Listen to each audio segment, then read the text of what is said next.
అండి, లోహి లీలా టీవీ ఛానల్కి స్వాగతం సుస్వాగతం. ఇవాళ ఏం తెలుసుకుందాం అంటే పెసర గారెలు అలాగే అల్లం చట్నీ పచ్చడి. దాని కాంబినేషన్ చాలా బాగుంటుందండి. అల్లం అట్లా తీసుకొని అదిగోండి బాగా అట్లా పొట్టు తీసేసుకోవాలి. పొట్టుతో మాత్రం వేయద్దు. ఇది ఇంకో నా శాంసంగ్ అయితే బ్యాక్ కెమెరా ఫ్రంట్ కెమెరా తిరుగుతూ ఉంటుందండి. కానీ ఇది తక్కువ రేటుది, అందుకని ఓన్లీ బ్యాక్ ఉంటే బ్యాక్, ఫ్రంట్ ఉంటే ఫ్రంట్ ఉంటుంది. అందుకని ఎక్కువ శాతం బ్యాక్ తీసి పెడుతున్నాం, బ్యాక్ కెమెరాతో తీసి పెడుతున్నాము. ఏదైనా కంటెంట్ ముఖ్యం కదండి, అందుకని చెప్పి ఇప్పుడు ఈ మిక్సీలో పట్టుకోవాలి. సాధ్యమైతే మీరు గ్రైండర్లో వేసుకోవచ్చు. నేనైతే మిక్సీలోనే పడుతున్నాను. అంటే గ్రైండర్లో వేస్తే కొద్దిగా ఇంకా పిండి ఒదుగవుతుంది, బాగుంటుంది.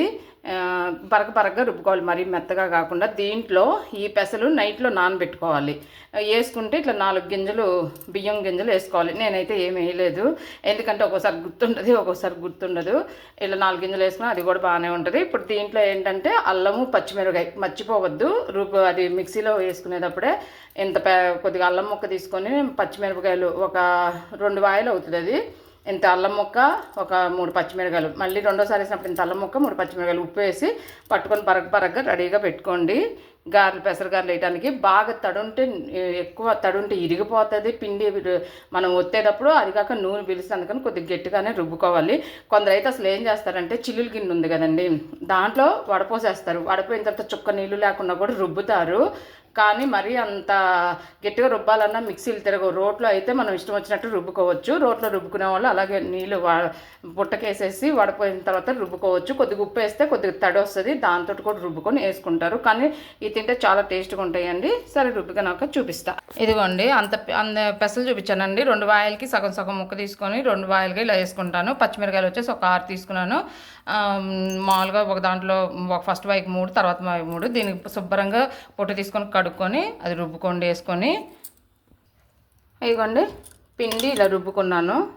మరీ మెత్తగా కాదు, మరీ బరక కాదు, మీ ఇష్టం. ఇంకా పప్పు బద్దగా రుబ్బుకునే వాళ్ళు ఉంటారండి, మరీ అంత పప్పు బద్దగా అయితే నాకు ఇష్టం లేదు. ఒక ఉల్లిపాయ కోసుకున్నాను, సన్న ముక్కలు. జీలకర్ర బాగానే నేనైతే ఎక్కువ వేసుకుంటాను. కొందరికి జీలకర్ర ఇష్టం ఉండదు ఆ ఫ్లేవరు, అట్లాంటి వాళ్ళు కొద్దిగా తక్కువ వేసుకోండి.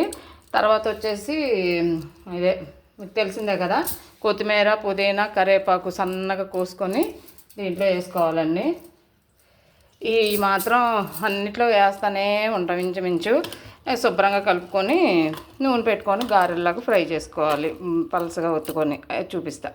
ఆ పిండి రుబ్బుకునేటప్పుడే గల్లుప్పు ఉంటుంది కదండి, అది వేసుకొని రుబ్బుకున్నాను. ఈ టైంలో మీరు ఏంటంటే ఉప్పు చూసి సరిపోతే వేసుకోండి. ఎలాగో చట్నీ ఉంటుంది కాబట్టి కొద్దిగా లైట్గా ఉన్నా పర్వాలేదు, కాకపోతే మరీ సప్పకుండా రుచి ఉంటుంది కాబట్టి నా దాంట్లో అయితే సరిపోయినది చూసుకోండి. ఎక్కువ ఉన్నాయి కదండి, గుడితో తొడవకుండా అట్లాగా నీళ్ళల్లో పెట్టి కడిగేసినాను ఎండుమిరపకాయలు కడిగేసుకొని శుభ్రంగా వంచేసి నీళ్ళు. తర్వాత ఇదిగో అల్లం ముక్కలు పొట్టు తీసి సన్నగా తరుకున్నాను. అల్లం ముక్క మామూలుగా ఇంత పెద్దదే తీసుకున్నాను. ఎండుమిరపకాయలు సరిపోతాయి లేవో, నా దగ్గర అయితే అయ్యే ఉన్నాయి. ఒకసారి సరిపోతే ఏంటంటే గొడ్డుగారు ఉంటుంది కదండి, అది కూడా వేసుకోవచ్చు లైట్గా. కాబట్టి మీరు సరిపడా ఎండుమిరపకాయలు తీసుకోండి. ఇంకొద్దిగా పడతాయి కానీ లేవు నా దగ్గర. దీంట్లో ఏం చేయాలంటే పొట్టుపప్పు ఇక చిన్నది టీ స్పూన్ ఉంటుంది కదా, దాంతో ఒక 1/2 టీ స్పూను పొట్టు మినపప్పు, ఒక 1/2 టీ స్పూన్ అదే పచ్చెనగపప్పు. చిన్న స్పూన్ అయితే స్పూన్ తీసుకోండి. స్పూన్ ఏమో పొట్టుపప్పు, స్పూన్ పచ్చెనగపప్పు, ఒక 1/4 టీ స్పూను ఆవాలు, ఒక టీ స్పూను జీలకర్ర, మెంతులు ఒక 1/4 టీ స్పూన్ తీసుకోవాలండి. నా దగ్గర మెంతులు వేయటం లేదు, అయిపోయింది. ఒక్కోసారి షాప్కి వెళ్ళినప్పుడు లేకపోతే డీమార్ట్కి వెళ్ళినప్పుడు కొన్ని గుర్తుండవు, అట్లా తేవటం మర్చిపోతాము. ఇక డీప్ ఫ్రైకి గారెలు వేయడానికి అట్లా నూనె పెట్టుకున్నాను. ఇవి దోరగా వేగాలి. వేగిన తర్వాత చింతపండు వేసి మిక్సీ పట్టుకుందాము. నూనె వేసుకొని అట్లా వేయించుకోవాలి. వేగుతూ ఉంది. కొన్ని చింతపండు వచ్చేసి ఇంత పెద్ద సైజు నిమ్మకాయ అంత తీసుకోవాలి. శుభ్రంగా బాగు చేసుకొని నీట్గా కడుక్కొని దాంట్లో వేసేసుకోవటమేనండి, కడగకుండా అయితే వేయద్దు. ఇదిగోండి ఇలా విత్తనాలు అవన్నీ తీసుకోవాలి. అవన్నీ అలా ఎర్రగా వేయించి కట్టేసుకోవాలి. అది పీసులు తీసుకొని తర్వాత మిక్సీ పట్టుకోవడం చూపిస్తాను. ఇది సంగతి. ఇప్పుడు చాలామంది ఇట్లా మిరపకాయలు వేయించకుండా గుడ్డుగారంతో చేస్తారు, కానీ దాని మీద ఇది టేస్ట్ ఉంటుందండి. అదొక టేస్ట్ ఉంటుంది, ఇదొక టేస్ట్ ఉంటుంది, ఇది బాగుంటుంది. ఇట్లా నూనెలో వేయించుతాం కదా. అదిగోండి అన్నీ ఆరిన తర్వాత దాంట్లో మిక్సీలో వేసేసాను. చిన్నపాయ అయితే చిన్నపాయ అయితే పాయ వేసేసుకొని నేను దాదాపు 10 గర్భాల దాకా వేసాను. ఇక చింతపండు శుభ్రంగా నీట్గా పీసులు అవన్నీ తీసి ఇంకా ఇక్కడ కనిపిస్తుంది చూడండి, పీస్గా తీసి కడుక్కున్నాను చూడండి, కడిగినట్టుగా అర్థమవుతుంది. ఎందుకంటే కడుక్కోవాలండి. నేను చిన్నులపాయలు కూడా కడుగుతానండి, లాస్ట్కి చిన్నులపాయలు కూడా కడుగుతాను. అంటే పొట్టు తీయను కదా, పొట్టు పైన కడిగేసి వేసేస్తూ ఉంటాను. దీంట్లో వచ్చేసి కొద్దిగా గల్లుప్పు వేసుకోండి. గల్లుప్పు అంటే కళ్ళుప్పు, సుమారుగా మీకు సరిపడా ఉప్పుని బట్టి చూసుకోండి. తర్వాత అయినా కలుపుకోవచ్చు, కానీ ముందు ఎక్కువైతే మళ్ళీ ఆ బంగాళదుంపలని ఈ బంగాళదుంపలని కలుపుకోలేక చాలా ఇబ్బంది అవుతుంది. ఉప్పు తక్కువైనా బాగానే ఉంటుందేమో, కానీ ఉప్పు కష్టమైతే నోరంతా పరమ చేదుగా ఉంటుందండి. దీన్ని మిక్సీ పట్టుకోవాలి. అయిన తర్వాత చివరిలో బెల్లం వేసి కలుపుకోవాలి, అప్పుడు చూపిస్తా. ఇదిగోండి ఇంచు కొట్టుకొని ఫస్ట్లో, తర్వాత కాసేపు తిప్పిన తర్వాత మళ్ళీ ఒకటిలో తిప్పిన తర్వాత ఇలా ఉంటుంది కదండి. మొత్తం కలిసిపోయేటప్పుడు కొద్దిగా నీళ్ళు పోసుకొని మెత్తగా అయితే పట్టుకోవాలండి. బరక అయితే టేస్ట్ ఉండదు అల్లం చట్నీ. ఇదిగోండి నీళ్ళు పోసుకొని ఇలా మిక్సీ పట్టుకోవాలి. నేనైతే ఇలా ఉంచుకున్నాను. మరీ గట్టిగా ఉన్నా అంటే ఇప్పుడు ఇడ్లీలో కానీ లేకపోతే అన్నంలోకి అయితే కొద్దిగా గట్టిగా ఉంచుకోవచ్చు, కానీ ఇది అన్నంలో కన్నా టిఫిన్లోకి బాగుంటుంది. ఎందుకంటే పప్పులు అయ్యి అన్నంలోకైనా బాగానే ఉంటుంది. నేనైతే ఇలాగే పట్టుకుంటే ఇంకా కొద్దిగా పలసగా కూడా ఉంచుకుంటాను. ఇప్పుడు దీంట్లో ఇట్లా పట్టిన తర్వాత చేతికి పప్పులు అక్కడ చిన్న చిన్న నలకల్లాగా తగులుతున్నాయి. అట్లాంటి టైంలో ఇగోండి బెల్లము మీరు తిన్నంత, ఒకవేళ తక్కువ కొందరు అయితే బెల్లం ఇష్టపడరు, అలాగే వేసుకుంటారు. మేమైతే మాకు తీయగా అంటే అల్లం చట్నీలో బెల్లం పడితేనే చాలా టేస్ట్ వస్తుంది. నేనైతే అంత బెల్లం వేసానండి. తీపే పడుతుంది, తీయగా అంటే మేము కొద్దిగా తీయగానే తింటాం. అల్ల పచ్చడి మాత్రం మరీ అంటే ఓవర్ తీపి కాదు, మీడియం తీపి తింటాము, అంత వేసాను. దాన్ని మళ్ళీ మిక్సీ పట్టాలి. ఇది తరుక్కొని ఉంచుకున్నాము, అందుకని అట్లా వేసేసాను. దాన్ని మిక్సీ పడితే సరిపోతుంది. తర్వాత తాలింపు వేసుకుందాం. ఇదిగోండి ధనియాల పొడి నా దగ్గర ఉంది కదా, వేసుకుంటున్నాను. మీరు ముందే ఏం చేస్తారంటే 1 స్పూన్ ధనియాలు కూడా వేసేసుకోండి. నా దగ్గర లేవు ధనియాలు, మెంతులు, కానీ అవి కూడా పడితే చాలా టేస్ట్ ఉంటుందండి. 1 స్పూను ధనియాలు, 1/2 స్పూన్ ధనియాలు, 1/4 స్పూన్ మెంతులు వేసేసుకుంటే ఇంకా చాలా టేస్ట్ ఉంటుంది. నాకు దగ్గర ఎట్లాగో ధనియాల పొడి ఉంది కాబట్టి కలిపేసుకున్నాను. ఇట్లా కొన్ని ఇంకా మీ ఇష్టం. దీంట్లో బెల్లం సరిపోయిందా లేదా, ఉప్పు సరిపోయిందా లేదా చూసుకోవటమేనండి. చూసుకొని దీన్ని తాలింపు పెట్టుకోవటమే. చూసారా, నూనె కొద్దిగా వేసాను. చాలామంది అల్లం పచ్చళ్ళు చాలా వేస్తారు, నేనైతే అలా వేయను. దాంట్లోకి ఏంటంటే కొద్దిగా అంటే వంటల మీద కొద్దిగా వేసాను అంతే. నూనె వేసుకొని ఎండుమిరపకాయ గిల్లుకొని వేసుకొని పచ్చెనపప్పు, పొట్టు మినపప్పు, అదే పచ్చెనపప్పు, పొట్టు మినపప్పు, ఆవాలు, జీలకర్ర తాలింపులు వేసుకొని చిన్నులపై మళ్ళీ 2 కచ్చాపిచ్చిగా దంచుకొని దీంట్లో వేసుకుంటే అదేమవుతుందంటే ఒక సువాసనలాగా ఉంటుంది. తర్వాత దీంట్లో కొద్దిగా ఇంగువ, పచ్చళ్ళలో ఇంచుమించు ఇంగువ పడాలి, పడితేనే టేస్ట్ ఉంటుంది. చూడండి ఎక్కువ నూనె అసలు మీకు కనిపిస్తుందా. తర్వాత పసుపు వేయాలి, కొద్దిగా వేసుకోండి పసుపు, లేకపోతే పసుపు వాసన వస్తుంది. వేసుకున్న తర్వాత ఈ ఆల్రెడీ నేనైతే కోసి పెట్టుకున్నాను కదా కొత్తిమీర, పుదీనా, కరివేపాకు అవి వేసుకొని వేగనివ్వండి. చూడండి తాలింపులో అది టీ అంటే అదండి, అలా ఉంటుంది అన్నమాట. ఇప్పుడు దీన్ని కలిపేసుకొని చిన్ని మంట మీద నూనె పైకి తేలే వరకు కొద్దిగా మగ్గనివ్వండి. ఎందుకంటే అల్లము ఎంత వేయించినా పచ్చివాసన కొద్దిగా ఉంటుంది. ఇంకా చిన్న చిన్న ముక్కలు కోసుకొని వేయించుకోండి. ఎట్లయినా అల్లం పచ్చడి 2వ రోజుకి 3వ రోజుకి టేస్ట్ ఊరి బాగా వస్తుందండి. ఇప్పటికైనా బాగానే ఉంటుంది. నూనెలో మగ్గితే ఏమవుతుందంటే అల్లము ఘాటు కొట్టేస్తుంది. నాకైతే ఇందాక వేసుకున్న మిరపకాయలు అవన్నీ సరిపోయినాయండి. మాకు కారం అదంతా ఉప్పు, మీకు వేసిన బెల్లం చూపించాను కదా, అది కూడా సరిపోయింది. కాబట్టి మీరు తీసుకునే దాన్ని బట్టి వేసుకోండి. అయితే మర్చిపోపాకండి, ఫస్ట్లోనే ధనియాలు కూడా వేయండి, మెంతులు కూడా వేయండి. అందుకే వీడియో మొత్తం స్కిప్ చేయకుండా చూడండి, ఎందుకంటే ఒక్కొక్కసారి మర్చిపోయి లాస్ట్లో చెప్తూ ఉంటాం కదండి. తర్వాత గారెలు వేసుకుందాము. ఇదిగోండి పచ్చడి తుక్క మొగ్గుతుంది. తర్వాత నూనె పెట్టుకున్నాను. ఇదిగోండి ఒక కాటన్ క్లాత్, అంటే ఇది తీసేసి చినిగిపోయిందండి, లొంగి ముక్క తీసుకున్నాను. పక్కన నీళ్ళు పెట్టుకున్నాను. నీళ్ళల్లో చెయ్యి ఇలా ముంచుకొని ఇవన్నీ దీంట్లో ఇవన్నీ కలిపేసుకున్నాను. ఇందాక చూసారు కదా, ఉల్లిపాయ, కొత్తిమీర, పుదీనా, కరివేపాకు, జీలకర్ర అన్నీ కలిపేసుకున్నాను ఆల్రెడీ. ఇంత ముద్ద తీసుకొని ఇది ఈ క్లాత్ తడిపి గట్టిగా పిండి దానిపైన ఇలా పెట్టాలి. మధ్యలో రంధ్రం చెయ్యండి, ఎందుకంటే ఏగుతుంది మొత్తము. మీ ఇష్టం అండి, ఇంకా పలసగా చేసుకున్న వాళ్ళు చేసుకుంటారు. నేనైతే ఇలాగే చేస్తాను. దీంట్లో నూనెలో వేస్తాను. నూనె కాగిందా లేదని కొద్దిగా ఇది వేసుకోండి. ఇలాగా అదిగోండి పైకి తేలింది కదా, తేలితే కాగినట్టే. అదిగోండి చూడండి ఉడికే కొంది పచ్చడి అగో అంత కొద్దిగా నూనె వేసిన సైడ్స్ తేలుతుంది, కొద్దిగా కలర్ కూడా మారుతుంది. అట్లా సిమ్లో పెట్టుకొని ఒక పావు గంట అలా నూనె తేలే వరకు చేసుకోండి. ఇది దేవుడికి ఇచ్చాం కదండి, కొందరు తీసుకోవాలి తీసి పడేస్తారు. నాకు పెద్ద అంత ఇంట్రెస్ట్ లేదు. అది కూడా నాకు ఈ బాండీలో 3 పట్టినాయి. పెద్ద బాండీ అయితే 6-7 పడతాయి అండి. అట్లా చేసుకొని వేయించుకొని పెద్ద మంట పెట్టుకొని వేయించుకోవచ్చండి.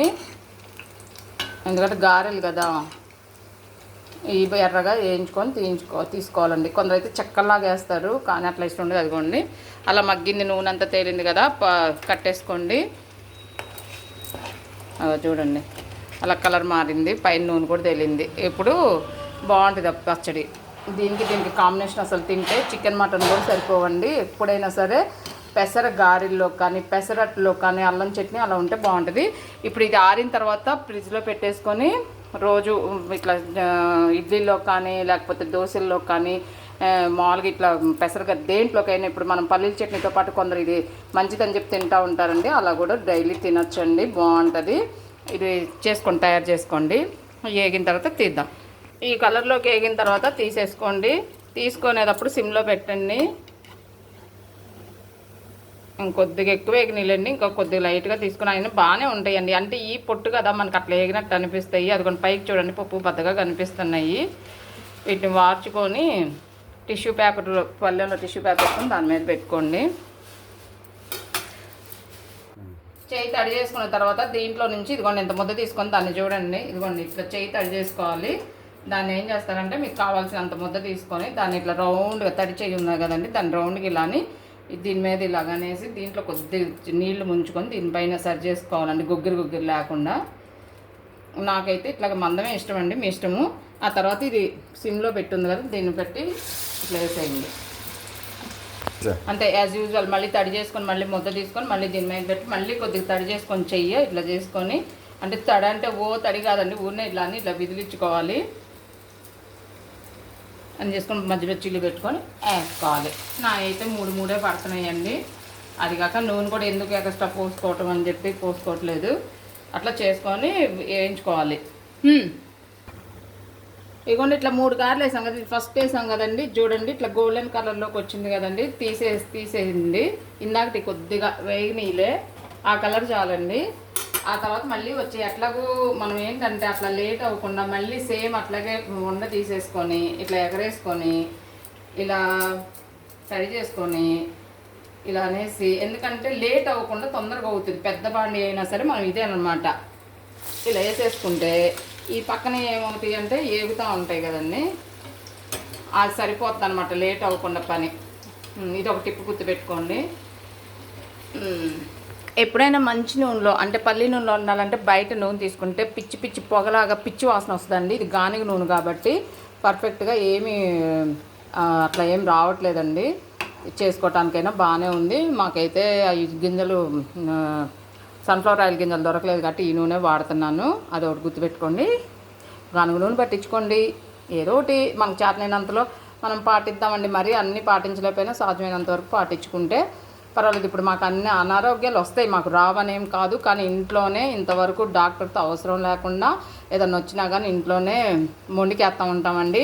నువ్వా నేనా అంటే నీకు దండం తల్లు అని వెళ్తూ ఉంటాయండి. దేవుడి దయ వల్ల ఇప్పటివరకు అలా జరిగింది, ముందు కూడా అలాగే జరగాలని చెప్పి నేను ఆశించుకుంటున్నాను. ఎందుకంటే నాకు హాస్పిటల్ అంటే చాలా షివరింగ్ అండి. అందుకని మధ్యలో ఈ బట్ట తడవుతూ ఉంటుందండి, పిండుకోండి, ఇట్లా గట్టిగా ఇట్లా పట్టుకొని పిండుకోండి. ఎందుకంటే ఎక్కువ నీరు వచ్చినా మళ్ళీ గారెలోకి వచ్చిన నూనె లాగిద్ది. అది లాస్ట్ వాయ అయిపోయింది చూడండి, కట్టేశాను ఈ టైంలో. ఇప్పుడు ఆ నూనె మిగిలిందండి. కొంచెం యూట్యూబర్లు చెప్పడం అయితే మళ్ళీ వాడిన నూనె వాడము పడేస్తామని చెప్తున్నారండి. నేనైతే మరి పడేయను. ఫస్ట్ నుంచి కూడా పిచ్చి నూనెలు వాడినప్పుడు అంటే బయట కొన్న నూనెలు వాడినప్పుడు కూడా వడపోసుకొని అది మళ్ళీ ఏ కూరల్లోకో వేటిల్లోకో వాడేదాన్నండి. అంత పొగలు వచ్చేది ఇట్లా మంచి నూనెలో వండాలంటే. ఇది అలా కాదండి, పొగ చూడండి ఎక్కడ కూడా కొద్దిగా కూడా పొగ రాలేదు. ఎందుకంటే మనం పట్టించుకున్న గానుగ నూనె కాబట్టి ఇది వడపోసుకొని వాడుకుంటాను. లేదు మీకు ఇష్టం లేదు అట్లా మళ్ళీ అది పాయిజన్ అవుతుంది అనుకుంటే మాత్రం పడేసుకోండి. అందుకనే నేను చూడండి పెద్ద బాండి ఉంది, కానీ చిన్న బాండీల్లో జాగ్రత్తగా వేసుకున్నాను 3 గారెలు, తక్కువ నూనె పోసుకొని. మీరు ఇందాక చూశారు, నూనె కూడా పెద్ద ఎక్కువ పీల్చలేదు దీనికి, కాబట్టి పెద్ద ప్రాబ్లం ఉండదు. అదిగోండి అంత నూనె పడేసుకుంటే మనకేం ఉసూరు అనిపిస్తుంది. అదే పెద్ద బండి పెట్టుకొని ఎక్కువ నూనె వేసుకొని పడేసుకోవాలంటే చాలా ప్రాబ్లం అవుతుంది. మీ ఓపికను బట్టి చేసుకోండి. నేనైతే ఇంతే చేస్తాను. ఇగోండి మొత్తం గారెలు ఇన్నైనాయి. ఇప్పుడు ఇందాక పిండికి ఇన్నైనాయి. మేమేమి దీంట్లో చూపించినట్టుగా మొత్తం అయితే ఏం తినేయమండి. ఇప్పుడు మామూలు గారెలు అయితేనేమో ఒక 4 అలా తినగలుగుతామేమో, ఈ టేస్ట్గా ఉంటాయండి. అందుకని చెప్పి ఒక 5 అలా తినగలుగుతాము. ఒకవేళ మిగిలితే నేను ఏం చేస్తానంటే తింటే సాయంత్రం తింటాం, లేకపోతే ఫ్రిడ్జ్లో పెట్టేస్తానండి చల్లారిన తర్వాత. రేపటికైనా బాగానే ఉంటాయండి.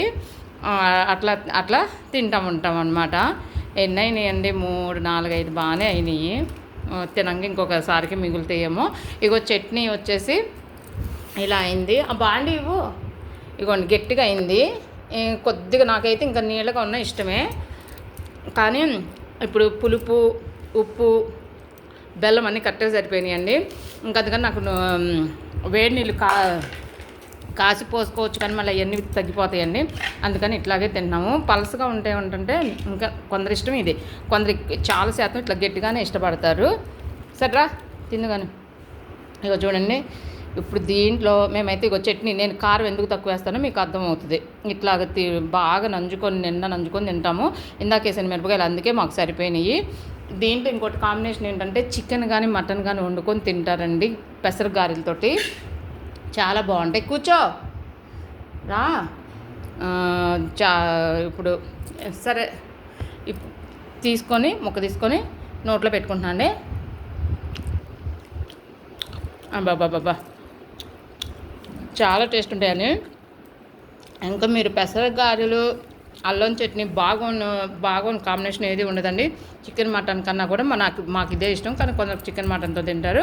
ఇలా ట్రై చేసి ఎలా ఉందో ఒకసారి కామెంట్ చేయండి. అలాగే సబ్స్క్రైబ్ చేయండి, బెల్ ఐకాన్ ఆన్ చేసుకోండి. ఏ వీడియో చేసినా మీకు ఇట్లాగే నోటిఫికేషన్ వస్తుంది.